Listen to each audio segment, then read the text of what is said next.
Good afternoon and welcome back. In this session, we are going to have a discussion on University Grants Commission, an apex body in higher education. For this session, we have Dr. Lata Pillai, Pro Vice Chancellor, Indira Gandhi National Open University.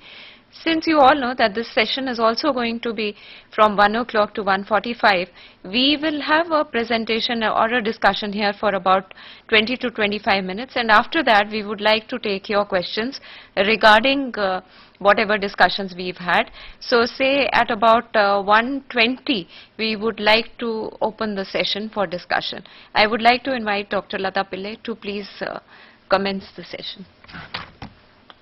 Good afternoon, viewers. The University Grants Commission, as most of you all are aware, is the nodal agency for coordination of higher education in the country. Over the past 4 decades or so, the UGC has done commendable service in terms of providing access to a large number of higher education learners by the establishment of colleges and universities.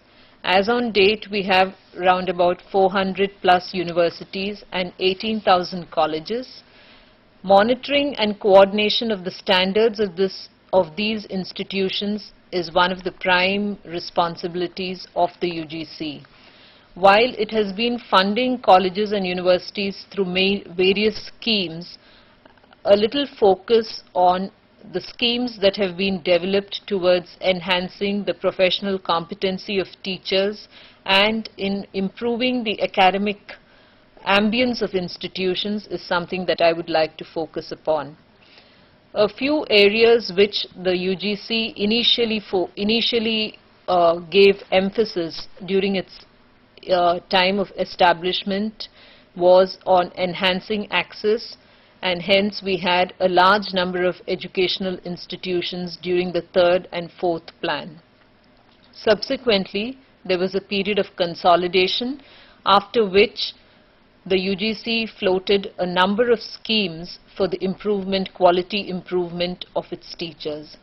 One of the important efforts was the establishment of the academic staff colleges, which is a program by which teachers are provided an avenue for constant professional upgradation, refresher courses, orientation courses, and of course these have subsequently been linked to the career advancement scheme that teachers have.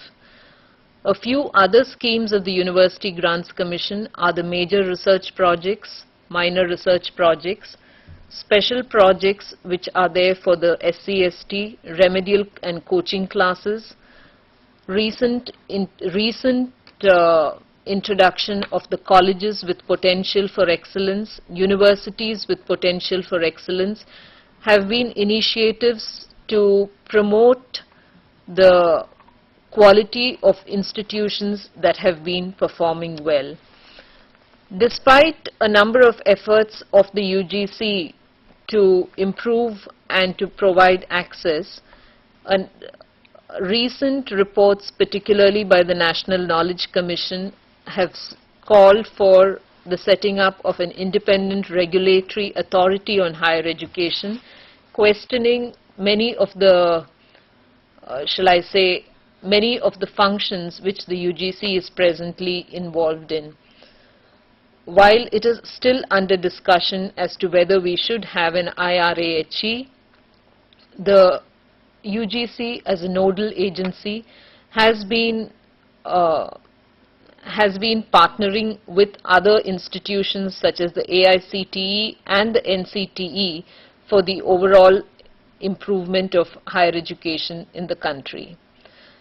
In the recent past, we have a number of new universities which are coming in. The governance pattern of these universities are different, and I think the UGC's take on facilitating these new institutions also needs to be appreciated. We have the de novo universities. We have universities which are entirely private but legislated by the state. Deemed universities have been converted into what we call universities under Section 3 of the UGC Act. All these are efforts towards enhancing access, while of course having adequate quality control measures in place. This new crop of universities which are coming in, maybe some of them are public-private partnerships and some of them are totally private institutions.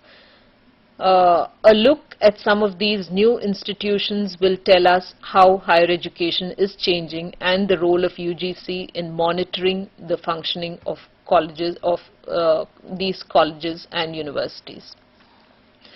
While the UGC has been doing a lot towards the promotion of quality and towards ensuring at least minimum standards, a question which always comes up is, though we have 18,000 colleges, why is it that only around 5,000 plus are eligible for UGC assistance, which come under the 2F and 12B of the UGC Act?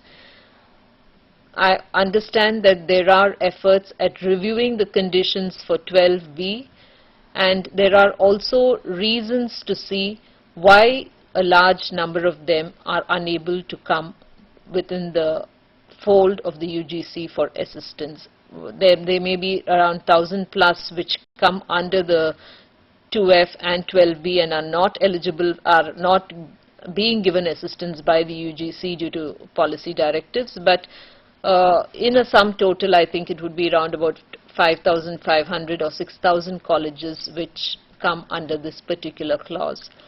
And leaving a large number out is, I think, an area of concern for the University Grants Commission and higher education in general.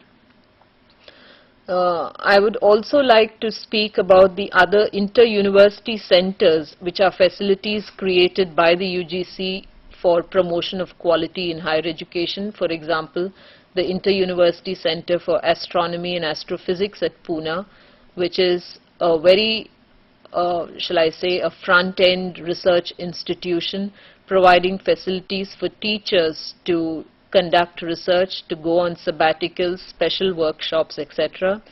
The Nuclear Science Center, which has recently been renamed as the Inter-University Center for Accelerator, etc., and once again doing research in the area of nuclear science, providing teachers an opportunity for centralized research, particularly during their summer vacations. The Consortium for Educational Communication is another inter-university center which is entrusted with the mandate of providing e-content, providing educational multimedia packages and providing education through the countrywide classrooms. These are some of the national initiatives which the UGC has undertaken to bring in a large number of teachers for constant professional development. This is a brief introduction of the University Grants Commission and some of its activities.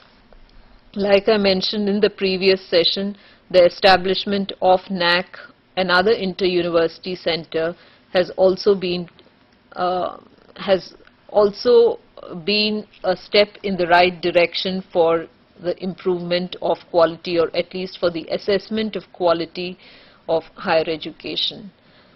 This is a brief introduction to the University Grants Commission, and I think Poonam will take on from here. Yeah, at this point I think we will like to start taking the questions, because as you've already read in your print material, we have discussed about UGC, and this was a little supplementary to what is already discussed in the print. So we would like to make the session very interactive and start taking your questions.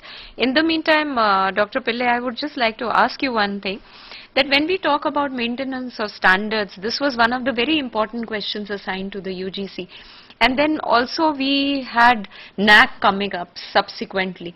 I mean, was it that part of the functions were not being performed by the UGC, or we needed to go more in detail and depth and talk about quality issues? Because there seems to be some kind of a passing out of the functions, you know, and one important function.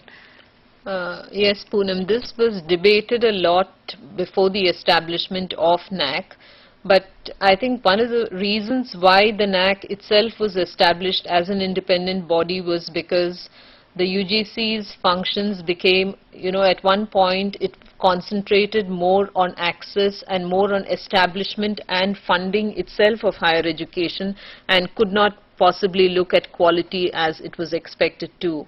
So based on the program of action, it was decided that an independent body be established for the evaluation of quality. But I would like to say that through the various schemes that the UGC has, I think it's able to monitor or at least raise a kind of quality consciousness in the higher education system. Maybe not as much as we would expect, but I'm sure it's doing its bit. Coming to the next question, next issue rather, I mean, how does the UGC have very strong teeth as far as, ensuring standards is concerned? Because this is one of the criticism which comes up again and again, that the UGC cannot do much in the area of maintenance of standards. Do you agree with this view? Well, I think the UGC can only issue guidelines. And guidelines remain guidelines. It's not mandated, but there are certain areas. For example, in the area of fake universities, I think the UGC constantly issues notifications and informs the public about it. There are actions being taken in issues such as the NET. The UGC has taken a stand, which is about the 55% and the passing of the NET examination. So I think there are areas where it is making its presence felt. Dr. Pillai, I would like you to address this issue as well, because as an insider from UGC, you have a long experience of being in UGC and having a look at the policy decisions and other issues. I mean, in a federal setup like ours, do you think that UGC, a body like UGC, a central body like UGC, is able to do much of the functions that it is mandated to perform? I mean, are there limitations in the federal setup, the state and the center, the state universities and so on and so forth? I mean, what are the kind of problems which, or do you think that UGC is a facilitative mechanism? We need to have something at the center as well.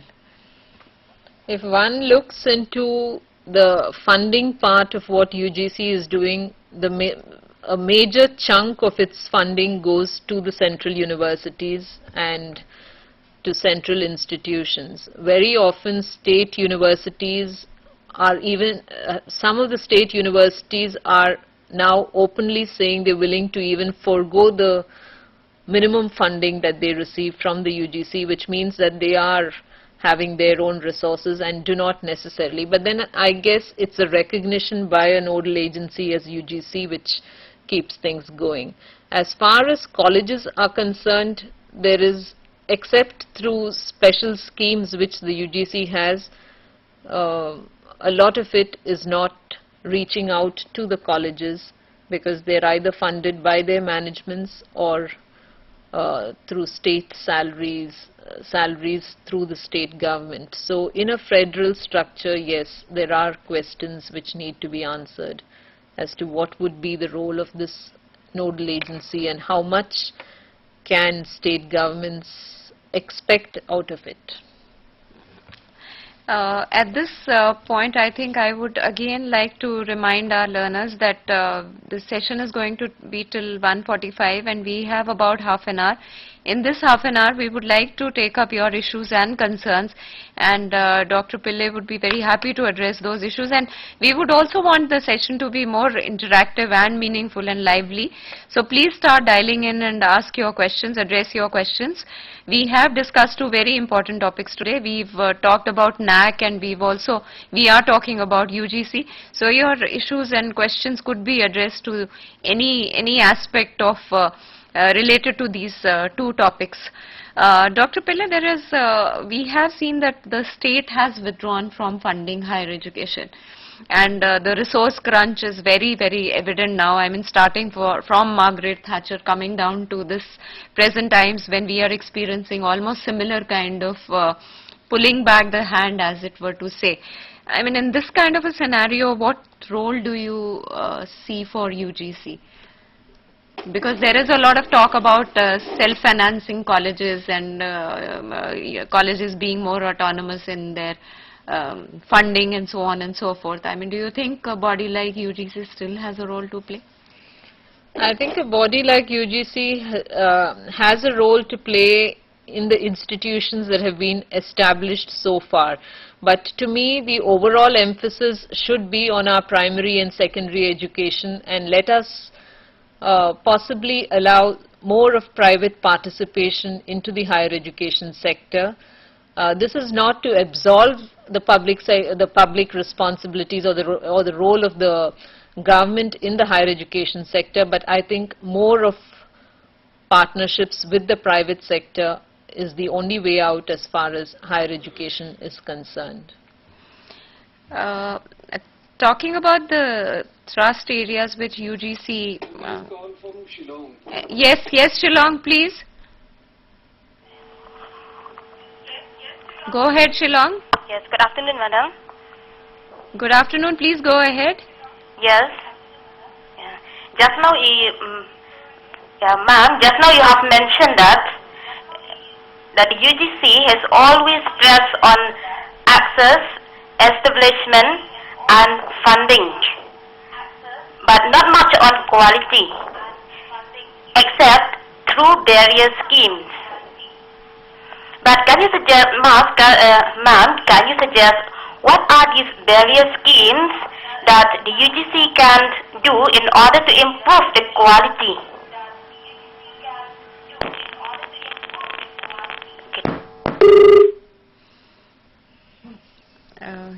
I think you did mention that there are various schemes with the help of which UGC ensures quality and so on. Probably they want a little more detail on that. You mentioned about the teacher advancement and the refresher colleges. Yeah.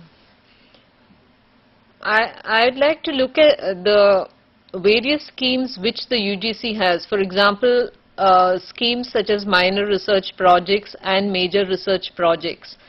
These are attempts at making teachers, getting themselves involved into research work, sensitizing them to societal needs as far as research is concerned, and thereby enhancing their competencies. So to me, it is a quality initiative, introduction of major and minor research projects. The academic staff colleges, as I mentioned earlier, once again through the orientation and the refresher programs, it's an opportunity for teachers to upgrade themselves, to upgrade their knowledge and skills, and that's how some of these schemes are. I think they have a scheme for book publication, they have a travel grant scheme which facilitates teachers to go and present papers. So there are some of these initiatives which college teachers might look into for their own advancement. Yes, Pune, please go ahead. Hello. Yes, please. Good afternoon, madam. My question is, for NET exam, why the eligibility criteria is master degree with 50% marks, since UGC is maintaining the standard for higher education and also taking the NET exam? And my next question is, what is this responsibility of the internal audit assurance cell in the reaccreditation mechanism? Thank you, madam.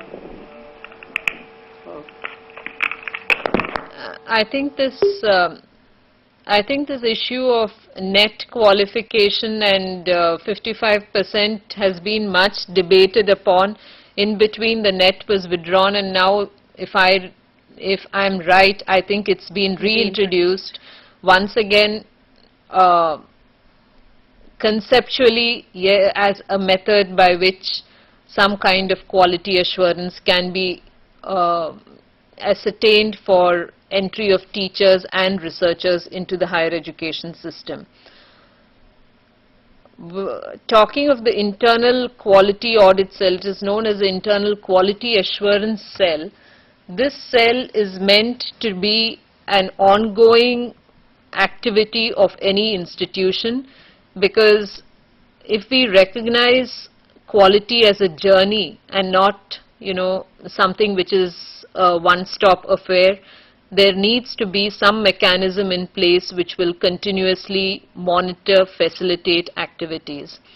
The IQAC as envisaged by the NAC itself is, I would say, a very fluid structure. Very broad guidelines have been given, and its role is to create, to work on the philosophy that internalizing and institutionalizing a quality culture takes a long period of time. It cannot happen overnight. And as I mentioned in my earlier session, I think if there is any improvement which has to come about through the IQAC, it is once again that no external force can bring about a change unless there is an internal will to do so. And it is the IQAC's mandate to create this culture within a college, to create this culture within an institution, that they are stakeholders towards quality improvement. A number of activities have been suggested for the IQAC which are available on the NAC website. Thank you, Dr. Pillai. We would again like to remind our viewers to please ask more questions in this session, and in the meantime we can carry on with our discussions, but it would be much more interactive and meaningful if you can also participate, and we'll be talking from here. So please ask more questions. In the meantime, UGC has also, from time to time it comes up with the... Yes, Jaipur, please. नमस्कार madam, मैं एक प्रश्न पूछना चाह रहा हूँ. Doctor Manoj Kumar Sharma बोल रहा हूँ, रीजनल सेंटर जयपुर से. मैं ये पूछना चाह रहा हूँ कि पीएचडी गाइड बनने के लिए, पीएचडी कराने के लिए गाइड बनने के लिए जो यूजीसी ने क्राइटेरिया निर्धारित कर रखा है, उसमें इंटरनेशनल जर्नल्स में पब्लिकेशन भी है और नेशनल और इंटरनेशनल सेमिनार्स में पेपर प्रेजेंटेशन भी है, लेकिन पीजी का 5 इयर्स का एक्सपीरियंस क्या कंपलसरी है? रिसर्च एटीट्यूड होते हुए भी वो कंपलसरी है क्या? अभी एक यूनिवर्सिटी ने राजस्थान में जो है उसने ये 5 ईयर टीचिंग एक्सपीरियंस का ऑब्जेक्शन लगा के उसको वापस कर दिया, जबकि इंटरनेशनल जर्नल्स में भी पेपर पब्लिश हैं और रेगुलर रिसर्च एटीट्यूड रखता है कैंडिडेट. तो आप इसके बारे में बताइए. Okay. The compulsory provision of having 5 years experience, teaching experience at the PG level. Why should it be compulsory if the person PhD? I think actually, basically, see, this is one of the stipulations of the UGC. I mean, to be able to debate it like this कि क्यों रखा क्यों नहीं रखा, तो it's very difficult. अगर ऐसे जैसे आप बता रहे हैं कि राजस्थान में एक यूनिवर्सिटी ने उन्होंने कुछ उस पर आपत्ति लगाकर भेज दिया था और किसी कारण से उन्हें लगा होगा कि आपत्ति उन्होंने लगाई, जैसा आपने बताया कि इंटरनेशनल जर्नल्स में अगर पब्लिकेशन है, तो इस तरह का अगर एक ओपिनियन क्रिएट होता है जिसमें लगता है कि 5 साल का नहीं होना चाहिए compulsory, maybe then UGC will also be able to take note of it and do something about it. But as of now 5 साल पढ़ाना कॉलेज और यूनिवर्सिटी में ये जरूरी है कि इतना एक्सपीरियंस हो, और इसके पीछे क्या थिंकिंग, क्या सोच गई है, उसको बदला भी जा सकता है, ऐसा कुछ हार्ड एंड फास्ट नहीं है. Would you like to also comment on this? I am not aware of this 5 years restriction which the UGC has put, because I know that there are many state governments, many universities where maybe you need to only complete 2 years or 3 years after your PhD to be registered as a PhD guide. So I don't think there is any central rule which says that it should be 5 years. Yeah, I think what you are saying is right, because in a lot of places they immediately person who so becomes eligible. तो ये ऐसा 5 साल का प्रावधान जो है इसके बारे में देखना पड़ेगा, ये है नहीं है यूजीसी की तरफ से कंपल्सरी शायद. और प्रश्न आपके लेने से पहले लेने की उसमें हम इंतजार में हैं, एंड किसी भी भाषा में पूछिए लेकिन प्रश्न पूछिए थोड़ा इसको और इंटरैक्टिव बनाने के लिए. Doctor Pillai, I would just like to ask you one thing that what exactly do you think is going to happen if there will be another body, which will be regulating, which will be a supra body as is being proposed? I mean, do you think that this recommendation is in line with the present structure of higher education, the coordination of how higher education is being coordinated, will it be facilitative in the long run, or will it be, or is it too early to say anything? Or do you actually see a need also of this being Well, there? let me answer this question. I look at, I mean, I always believe that attitudes are subservient to structures. So we may create any number Yeah. of structures and superstructures, but over a period of time, they tend to fall into the routine. So I'm one who's inclined to strengthening the existing structures and providing them with the necessary, maybe necessary teeth if you call it, maybe necessary whatever provisions, and strengthening them.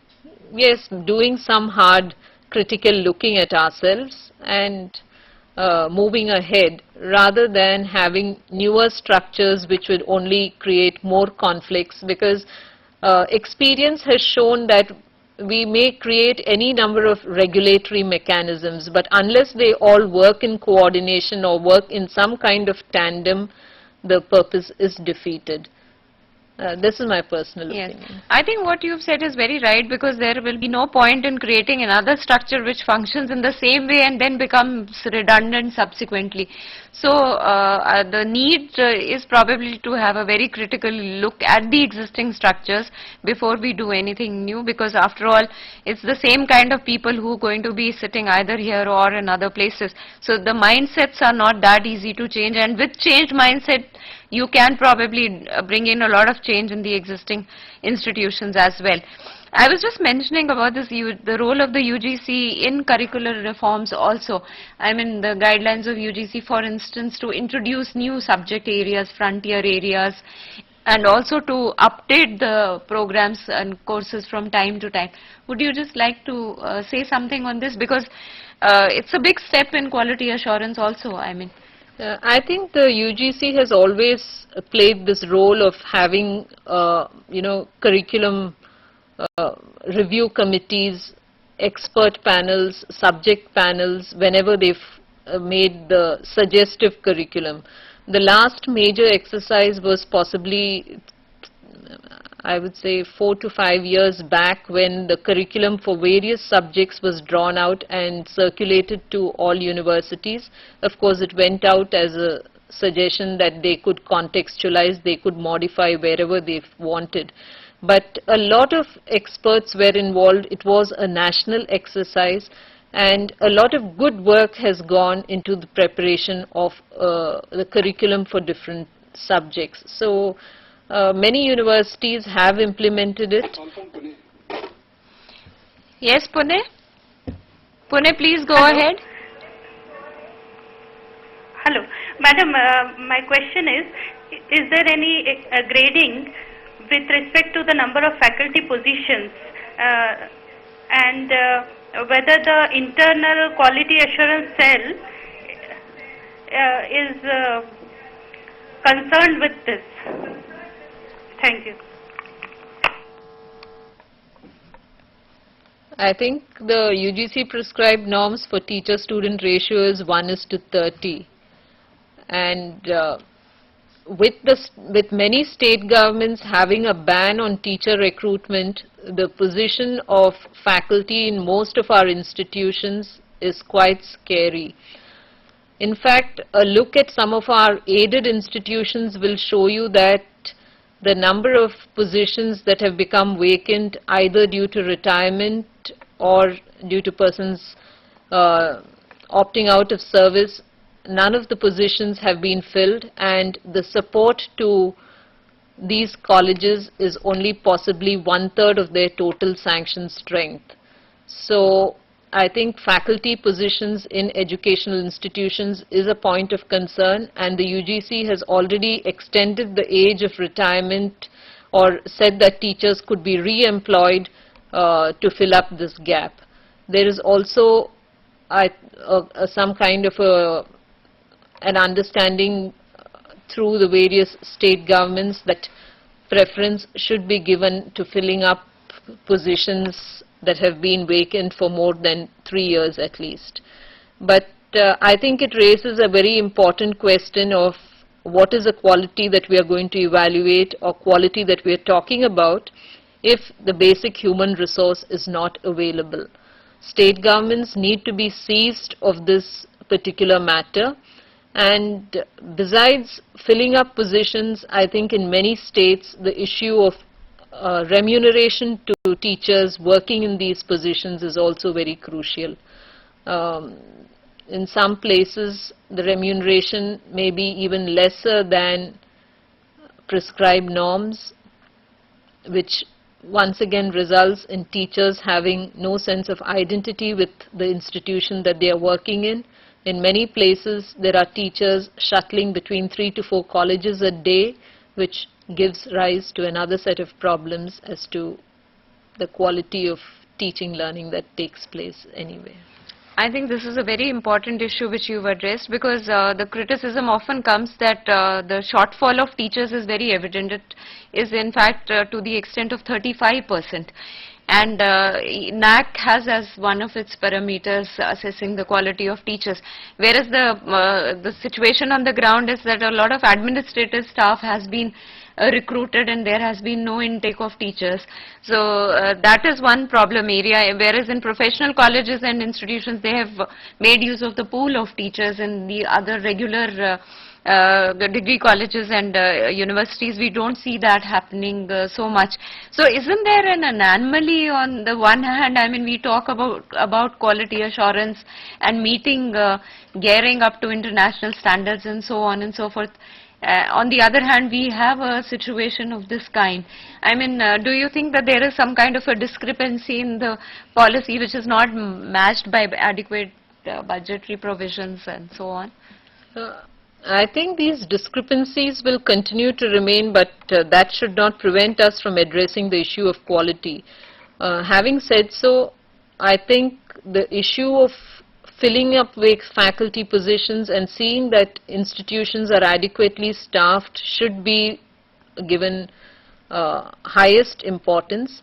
There are some state governments presently which are addressing the issue, and of course, as I said, UGC has also passed this rule by which particularly in central universities, but faculty shortage is somehow not, doesn't seem to be a problem only of a country like India. It seems to be more an international phenomena, and particularly teachers in science subjects, teachers in subjects such as computer science and engineering. Even our IITs are facing an acute faculty shortage.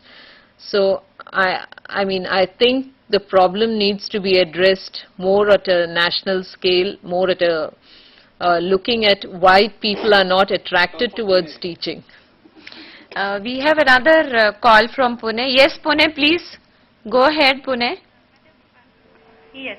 I want to know, is there any check on the unit cost of education from the NAC point of view, and the UGC's comments I want on this aspect?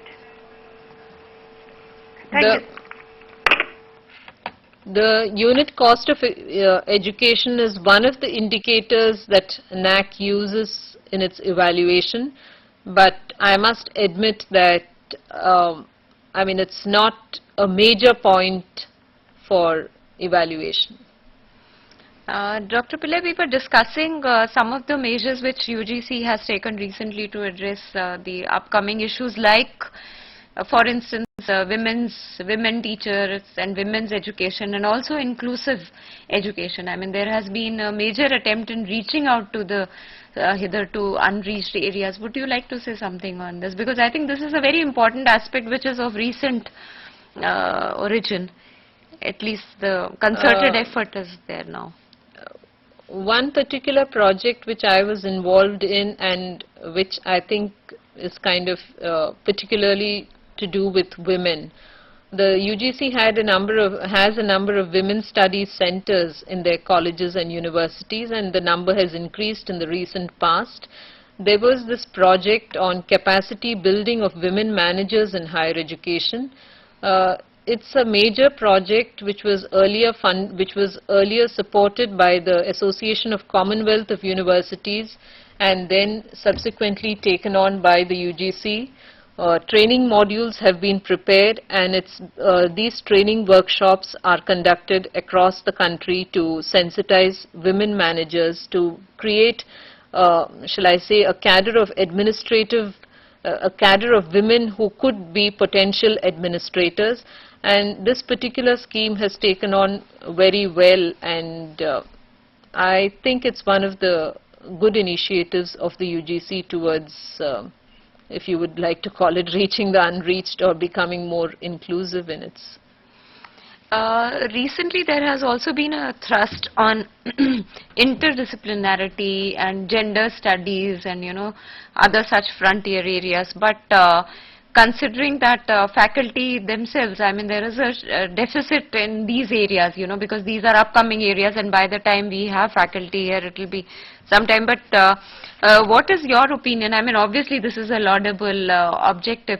I mean in terms of how the students are going to respond, because there is a lot of now moving away from these kind of very interesting social science areas to more professional vocational type of programs which are being offered.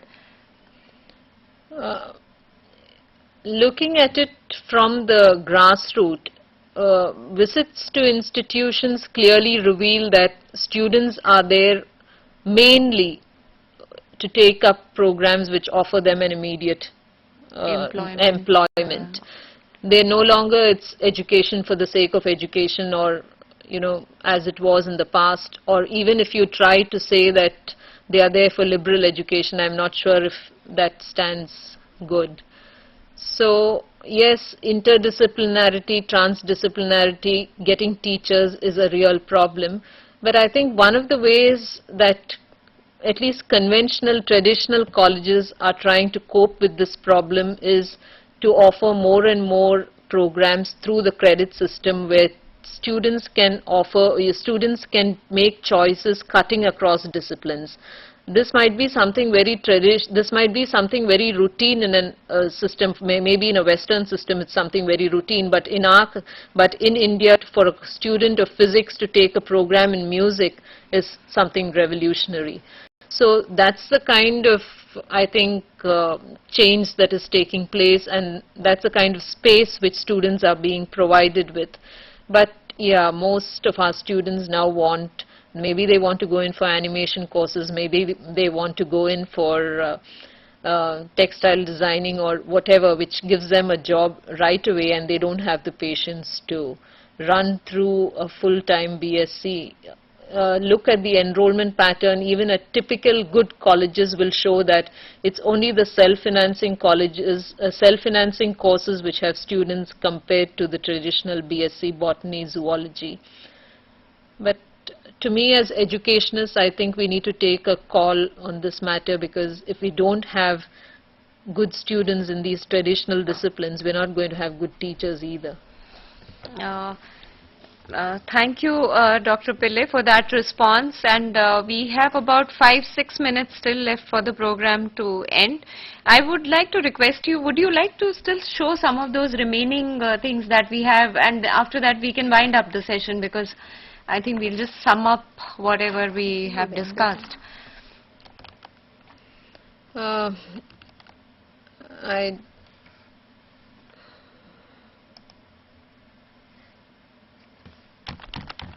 I'd just like to kind of conclude on the quality issues which I raised a little earlier, and some of which you all brought up right now. You were asking questions about how accreditation or quality evaluation will affect the funding of an institution. So this is an important dimension which needs to be considered when we make any change in our accreditation policy. We also have to be aware of, when higher education is becoming more international, is quality still mainly being assessed in the national context? Dr. Poonam Bhushan made a reference to local problems, made a reference to local issues that we have. When we are grappling with these problems, what is the quality that we are measuring? Are we talking of national benchmarks or international benchmarks is something that once again is a challenge to an accreditation agency, maybe not to an institution undergoing the process, but for an accreditation agency. And there is always this question that is quality assurance only compliance with some standards, or is it something beyond that? A few more challenges which any accrediting agency would ask itself is, how much of multiple accreditation initiatives can there be? For example, in India we have institutional accreditation being done by NAC. There is a lot of pressure that we need to take on program accreditation, subject accreditation. We have not yet moved in that direction, but it is something which is inevitable. Are we going to identify minimum threshold levels for these accreditation standards? When will we move into program accreditation? Because when we do institutional accreditation, the common complaint is the good, the bad, the ugly, everything is put together, and it's a mixed basket, so giving them one label is not right. Finally, of course, the question that many people ask is, does quality assessment bring benefits which outweigh costs? At what expense are we doing this? It's a whole lot of reporting, a whole lot of documentation. Is the impact really that good, or does it outweigh all the effort that we put into the quality assurance process? So these, I think, are the challenges that an accreditation agency itself has.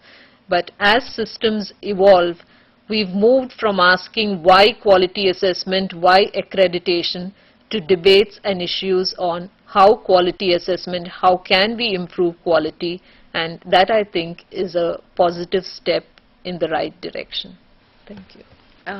Thank you very much, Dr. Pillai. I think in these two sessions we managed to cover a whole gamut of issues relating to quality assurance, the need for it, how it is done, why it should be done, and what are the resistance to change, why quality assurance is still not being accepted as one of the done things, and whether it should be imposed from above, whether it should come from within, and so on and so forth. We also looked at UGC as a body which is undergoing change in the context of different changes taking place both at the national level and also at the international level.